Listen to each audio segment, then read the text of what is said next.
There is a record written by the Greek historian Herodotus of Halicarnassus, in which Siwa is mentioned as far back as 450 BC. It was during the Persian invasion of Egypt.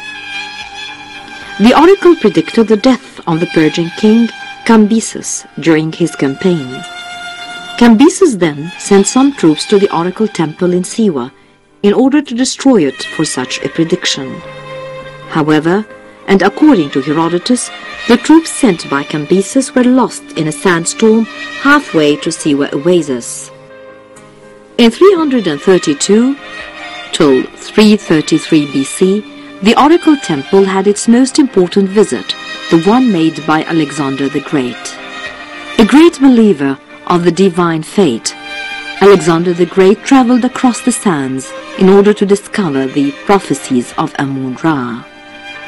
He found in the oracle the answer he was waiting for. His dream of conquering Asia would be fulfilled. Therefore, his status as the son of Zeus Amun would be assured. The visit of Alexander the Great was not announced by any messenger. The king of Egypt was to be from the visit a great believer of Amun. Until his death 8 years later, he sent frequent gifts to the priests in Siwa, showing his respect and adoration while he was conquering Asia. In Alexander's company was the Greek historian, a relative of Aristotle, Callisthenes. He describes Siwa and mentions two temples, the Amun temple and the other one situated on a rock. He called the Acropolis, known today as the Temple of Aurmi. The remains of the temple and the fallen houses built over the rock formed a small fortified town. The huge door located at the entrance is built by palm tree trunks still remains. Just after the door, there is a bench on each side made of mud. It is believed that these benches were used by the heads of the families in order to discuss issues sheltered from the Siwan heat. They call it Il Marbu'a. At the end of the corridor, which goes from their main entrance, we find the rest of the remains crowned by Al-Ma'zana, from which we can enjoy an amazing view of the oasis. The original city of Siwa was located at Aurmi, built during the reign of Pharaoh Ahmosis, beside the two temples which still stand there today. The Oracle Temple, 26th Dynasty. The Amun, built during the reign of Nectanabu II. Amun was the Siwan pharaonic god, and its people continued worshipping Egyptian gods until the arrival of Islam in the 7th century AD.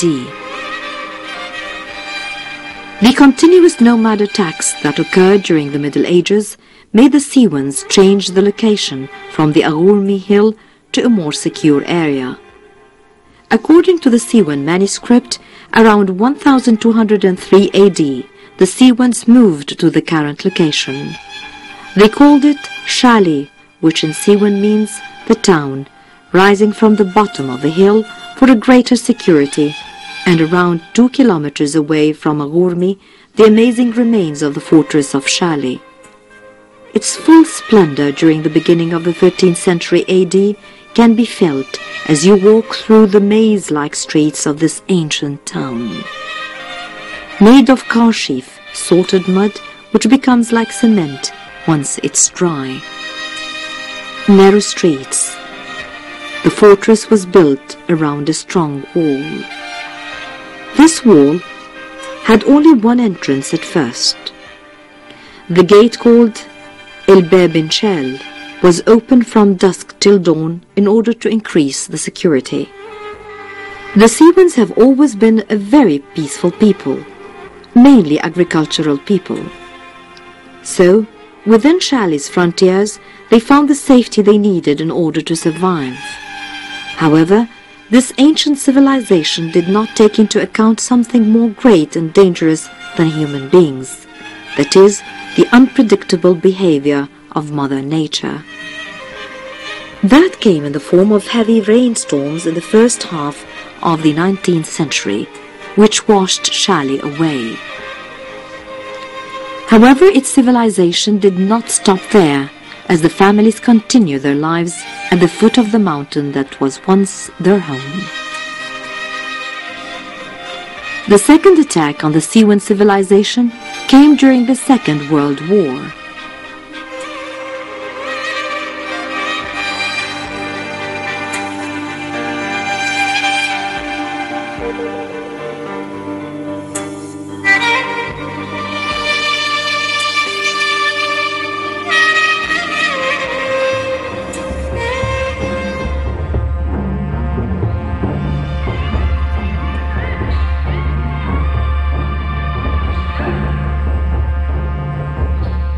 The breakout of the Second World War had major significance in Siwan history. The Italian army arrived in Siwa, spreading fear among its citizens, who were not aware of numerous events happening outside due to its complete isolation. The Siwans hid from the troops in what is today known as Mountain of the Dead. Inside the mountain, the Siwans hidden themselves for 3 years inside ancient tombs which belonged to the Greco-Roman period. In caverns built on the ground and on the mountain itself, the Siwans survived among the remains of their ancestors to protect themselves against an outside war they did not understand. Jabal al-Mauta, the Hill of the Dead, or Qaryat al-Mutsabbarin, the Ridge of the Mummified, is located 1.5 kilometers from the center of the town. The small tombs are separated in 2 chambers, although larger ones can be found at the foot of the hill. The excavations made since 1792 were not of archaeological purpose, but steal its ancient treasures. The Siwans used to come to the mountain, open the tombs and search for amulets which they would then sell to antiquity dealers in Alexandria. The older tombs date from the 26th dynasty and the Ptolemaic period. The mummies found in the chambers belong to the Roman period.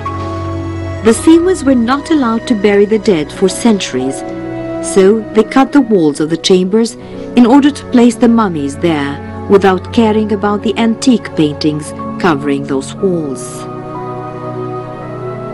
The mummification process, as well as the coffins and amulets, is very similar to the one they used in the Nile Valley. The similarity shows how influential the Egyptian culture was during the Ptolemaic and Roman periods, 525–332 BC. However, according to Professor Douglas Derry, who carried out studies during the 1920s, the skulls found in the mountain show similarity with the European more than the Egyptian race. Still today, those differences are noticeable between the Nile Valley Egyptians and the Siwans.